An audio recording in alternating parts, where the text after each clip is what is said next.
Let's talk to you, okay? Draymond Green did this. I don't just hit people. Dialogue, of course, happens over time, and you usually ain't just triggered by something like that fast, to that degree. You know what I'm saying? Like, this is a team. You know what I'm saying? Like, ain't nobody on my team triggering me, in an instant. We know stuff that you don't say amongst men. You know what I'm saying? We know things that you have to stand on. I listen. I get it's just there's two competing emotions at once. That's Draymond. I'm not surprised. I'm not triggered. I don't want him off the team. I do. I accept Draymond. It's largely because of what you said. As a Warrior fan, you don't have a choice. And he's a fantastic ball player. And when he does bad things, the bad Draymond things are like sports bad things, okay? Right? He's not breaking the law. I mean, hitting someone, okay, you can call this battery, but you know what I'm talking about. Right. This guy is he's not doing drugs. He's not out there hurting people in the streets. He's not doing some of the other things that we deal with in sports.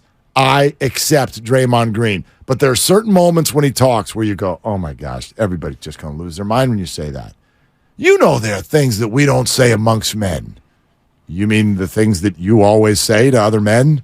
The thing that you said to Kevin Durant that got you suspended for a game? People don't like it when people think the rules don't apply to them. Draymond Green thinks that the rules don't apply to him. And it's a classic bully behavior when you do something to somebody and that's okay, and then somebody does something to you, somebody who's weaker than you, lesser than you, and then now you're going to lash out and act because you're the tough guy and Jordan Poole's the weakling. Let's hear from you all, okay? 888-957-9570. You accept Draymond on this team or not going forward? Steve in Fairfield here on Willard and Dibs. Hey, Steve, what are you doing? All right. Great show as always. Thanks, Don't brother. forget, prior to the punch, there was some speculation about what the Warriors might do when Draymond's contract came up, and Draymond was trying to skip line at that point, and he wanted to get his contract redone at that point. Jordan instead got the large contract. Draymond at the time said it didn't bother him. I didn't believe it then. I don't think I believe it now. But as you guys have said, Draymond's always talked. He'll continue to talk.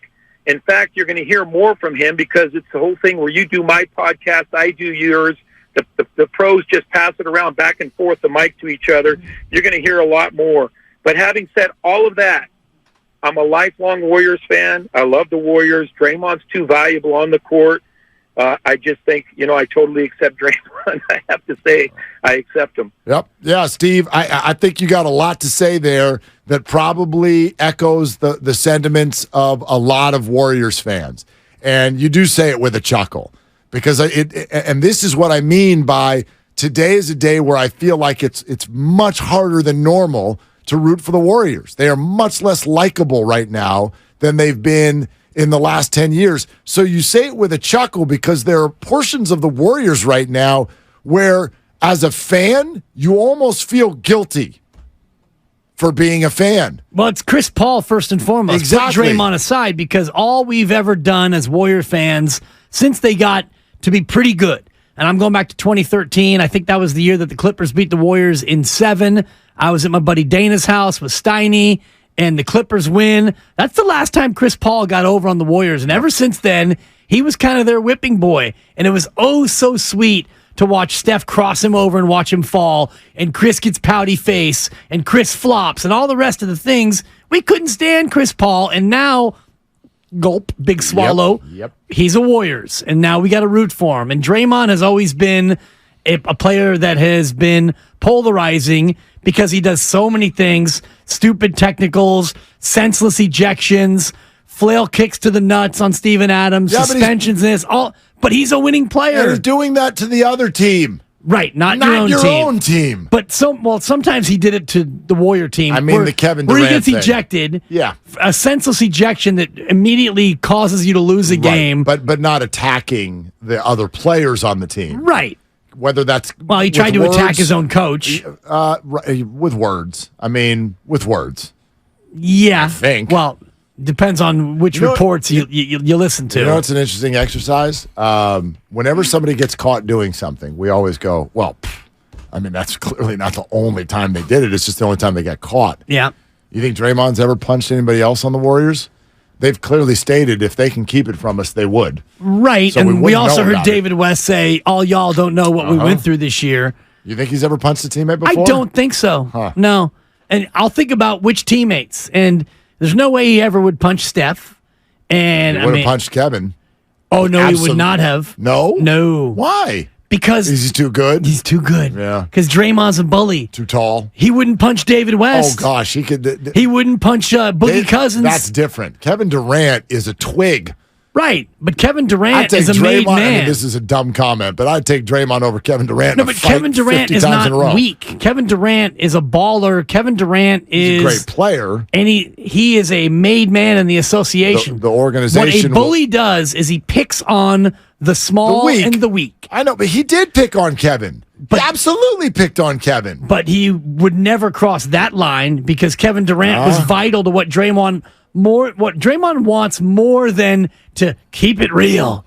He wants to win. Yeah. So you're not punching KD. Let's say he hits KD.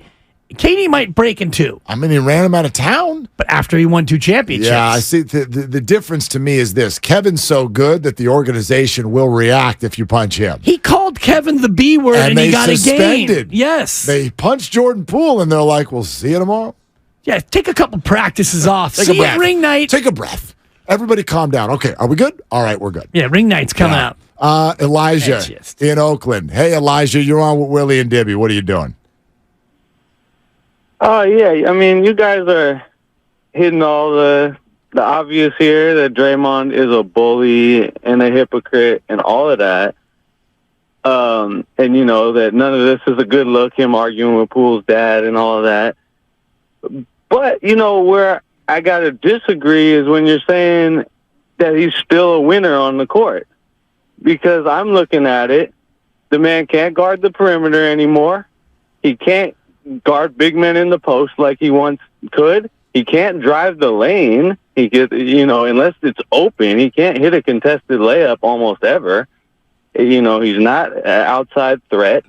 He can only like play hard for stretches of games, and he's got to get himself hyped up to do it. Elijah, are you sure you're not letting your opinion of him off the court shade your opinion of him on? Because to listen to you for the last 30 seconds, like Draymond's a terrible basketball player, and that's not true. You know that.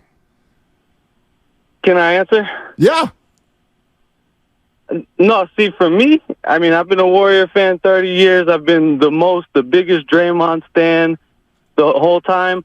I soured on Draymond as a player in the 2022 championship run, and I thought he was hurting the team during that championship run.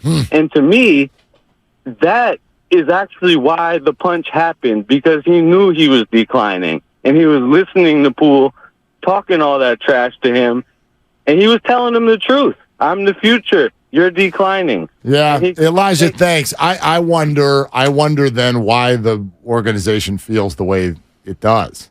Why does Steve Kerr feel the way he does? Why does Steph Curry feel the way he does? Because they've won with him, and they've never won without him. Yeah, but if he really couldn't play anymore, they wouldn't want to keep doing this. He's not as good as he was, but he's still good enough to win with? That's ultimately the question. He's better than you think he is my response to that.